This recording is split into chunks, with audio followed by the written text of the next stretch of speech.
The story goes that in 1947, Pollock threw his brushes and palettes aside, grabbed some sticks, and started flinging paint directly onto a canvas on the floor, instinctually inventing a new kind of energetic artistic expression and changing the course of contemporary art.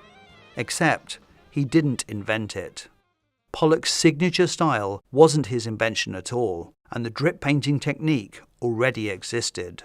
One of the earliest proponents and a major influence on Pollock was the forgotten woman of art history, Janet Sobel, a self-taught Ukrainian-born artist who also happened to be a grandmother when she first took up painting.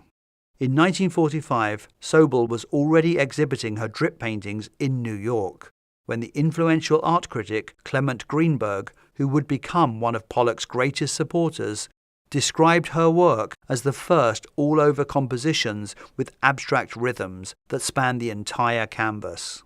In 1946, she was given a solo show at Peggy Guggenheim's gallery, and we know Pollock visited the exhibition and even admitted her work had made an impression on him. Shortly after that, he produced his first drip painting. There were other lesser-known artists who used the drip technique even earlier. But it's important to state that Pollock's achievements weren't just in the technique that he employed, but in the radical nature of the works he produced with those techniques. Well, method seems to me, a natural growth out of a need. And from a need, the modern artist has found new ways of expressing the world about him. In 1945, Pollock and Krasner had moved to East Hampton, where he created that first drip painting, in a converted barn behind their farmhouse. Pollock finally had the studio he'd always wanted. The space, the quiet, and the distance from the bars of New York gave him the freedom to go further than ever before. Now he had the room not only to work on a much larger scale, but also to place those large canvases on the floor.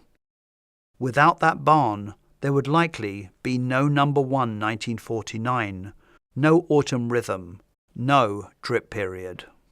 Thanks to Krasner, Pollock had his drinking sort of under control, at least for now.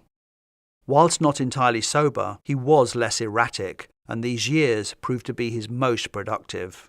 During this time, he would produce some of the greatest works, thanks to a unique combination of physical space, emotional calm provided by Krasner, and creative freedom, all of which he desperately needed after years of chaos, instability, and urban distractions. In the summer of 1950, at the height of his career, Pollock created one of the most iconic paintings of the 20th century. One, number 31, 1950, is vast, over 8 feet high and 17 feet wide. It dominates the room and sucks you in. The work is sometimes described as the result of accidents, but Pollock bristled at that word. It seems to be possible to control the flow of the paint to a great extent. And I don't use the accident. I deny the accident.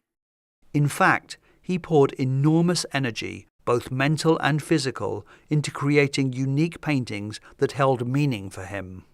If we compare two paintings of his, for example, this one from 1948 and this one painted 2 years later, the contrasts are striking.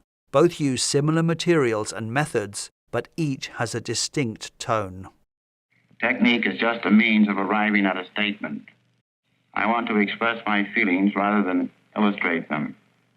By the time he came to paint one number 31, he had already abandoned the easel for the floor.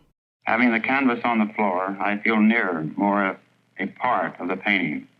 This way I can walk around it, work from all four sides, and be in the painting. He used oil, enamel, and aluminium paint, dripping, flicking, and pouring it directly from the can or off the end of a stick, squeezing it directly from tubes, and even using a turkey baster. Pollock also used his hands to lightly smear colour across the canvas. There are no figures, not even veiled ones as in earlier works by Pollock. but the painting still feels composed. A series of strong black lines dances across the surface, creating a sense of rhythm and order that holds the flurry of marks together. The quality of Pollock's lines was shaped by a range of physical and material factors, which he could adjust in countless ways. These included the thickness and flow of the paint, which he manipulated by adding thinner, the angle and speed at which he poured it, and the physical gestures of his body, particularly the motion of his wrist, arm and shoulder, which functioned like a seismograph, capturing the emotional and physical energy of the artist's gestures. Pollock also enhanced his compositions by flicking, splashing or dabbing secondary colours onto the primary network of lines. He orchestrated every element. His all-over style defied traditional composition. There's no focal point. Your eye doesn't know where to settle, but that is the point. You move across the surface, treating every area as equally important. The result is immersive. Pollock embraced the physicality of his materials. Paint sits thickly on the canvas. Bits of sand, cigarette butts, enamel and wood shavings. We can even find an unlucky housefly embedded in the surface. Some areas he just left bare. The whole thing crackles with energy and texture and life. In 1950, Time magazine published an article describing Pollock's work as chaos. He was infuriated and wired back, "No chaos, damn it." And he was right, it's not chaos and it's not random. Some people say it's easy to fake a Pollock painting, but it's not. In person, his drip paintings have an emotional pull that's hard to reproduce. Scientists think the reason might lie in fractals, complex geometric patterns that repeat at different scales. They're often seen in nature, in tree branches, coastlines, and snowflakes. Studies show that looking at fractals activates areas of the brain linked to aesthetic judgment and emotional regulation, making us calm. In 1999, a peer-reviewed scientific paper revealed that Pollock's seemingly chaotic compositions actually contain these same fractal patterns. His brushwork has a hidden order, one that mimics the natural world. Forged Pollocks, by contrast, tend to lack this quality. This might explain why his paintings can evoke the same sense of awe and introspection we often feel in nature. Seen in this light, Pollock's statement from 1946, "I am nature," makes perfect sense. The artist was at the height of his fame, a denim-clad, camel-smoking poster boy for the Abstract Expressionists. His growing reputation caught the attention of photographer Hans Namuth, who had taken photos of Pollock already but now wanted to make a film of him at work. The artist was hesitant. He worried about performance interfering with authenticity. Painting for him was a private process, not a show. In the end, he agreed to be filmed by Namuth. It is one of the most important films in art history, and it was said by some to be the end of Pollock. Under the protection of our freedoms, American labor, management, and capital, the greatest production team in the history of mankind. By the late 1940s, the Cold War between the United States and the Soviet Union was hotting up. The Soviet Union was already using art and culture to promote communism worldwide, with state-sponsored socialist realism. In contrast to the rigid propaganda used by the Soviets, the CIA, through covert programs, wanted to show that America fostered freedom of thought and creativity, key democratic ideals. And Abstract Expressionism, with its non-conformist avant-garde style, became the ideal symbol of American cultural freedom. These explosive, emotive canvases spoke of a society where artists were free to explore, to rebel, and to show individuality. You may not like Abstract Expressionism, but it really didn't matter, because it was sending a clear signal that in America, everyone is free. This was a sharp contrast to what was being produced in the Soviet Union. The paintings were unpredictable, wild, and deeply personal. everything that would not be allowed under communism in the Soviet Union. And so, in a strange quirk of art history, it came to be that the CIA quietly supported the international promotion of abstract expressionism as a weapon in the ideological battle between the US and the Soviet Union. Institutions like the Congress for Cultural Freedom, secretly funded by the CIA, helped showcase the works of Pollock, Mark Rothko, and others around the world by funding institutions like the Museum of Modern Art's international program.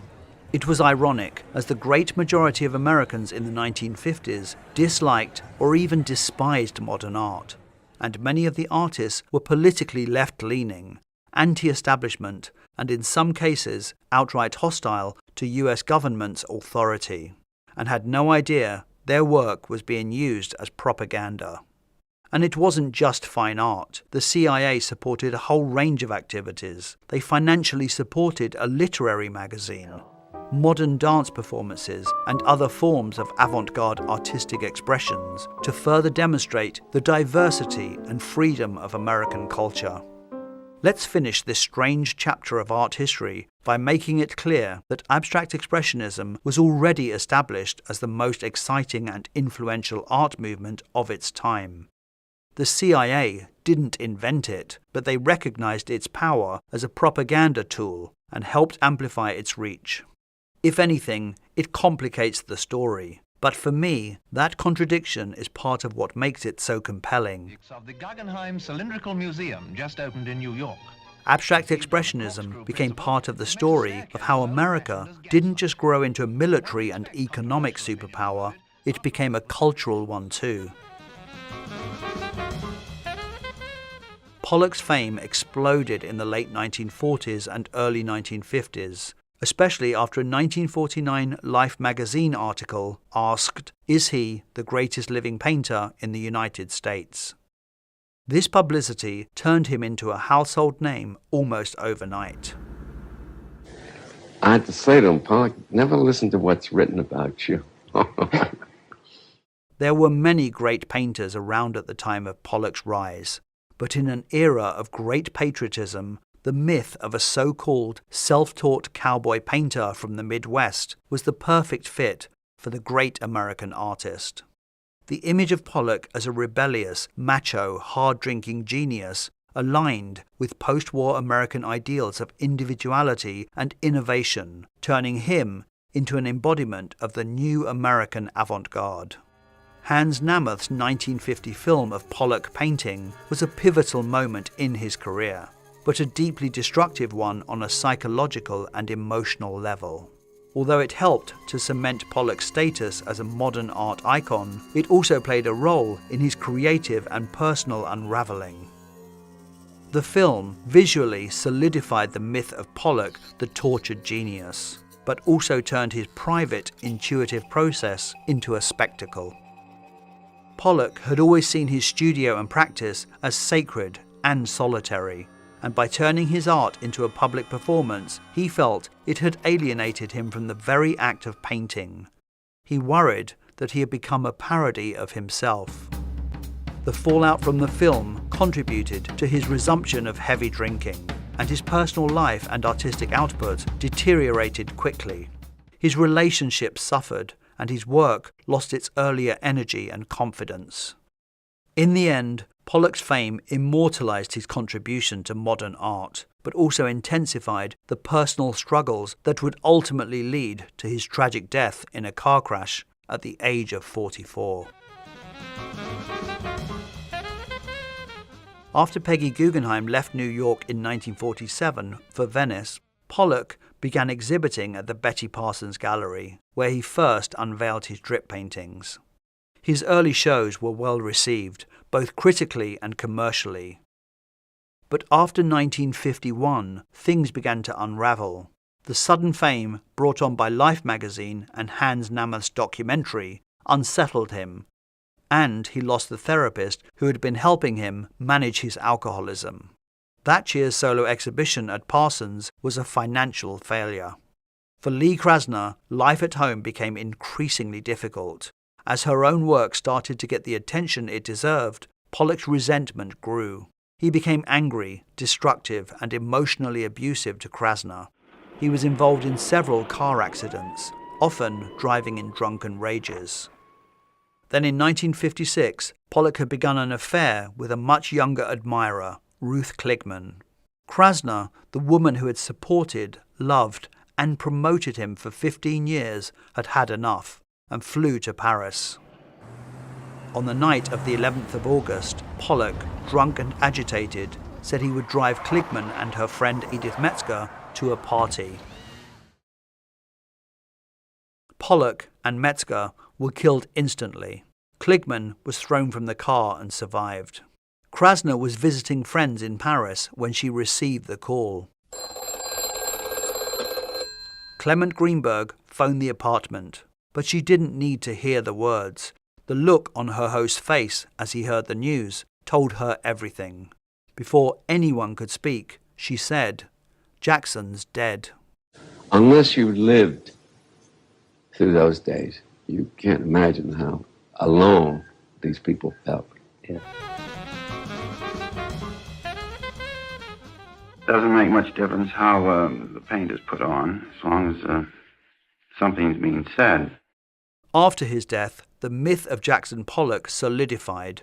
The media image of the rugged, all-American cowboy painter took hold. A man of instinct and action, seemingly inseparable from his wild, gestural canvases. But the reality was so much more complex. He was a fragile, volatile man, plagued by self-doubt, driven by an intense need to express, but terrified of being seen too closely. His vulnerability, his fear of failure, his brittle masculinity, all these have been overshadowed by the legend of the tormented genius, flinging paint in a heroic frenzy. Ironically, that story, which is often narrated through the lens of masculinity, is a story built on the labour and support of women. His mother encouraged his creativity from a young age. Peggy Guggenheim provided critical financial and professional support. Janet Sobel, often overlooked, pioneered techniques Pollock would later make famous. And Lee Krasner, a great artist in her own right, tirelessly supported his work, managed his career, and ultimately preserved his legacy. Without them, there may have been no Pollock as we know him.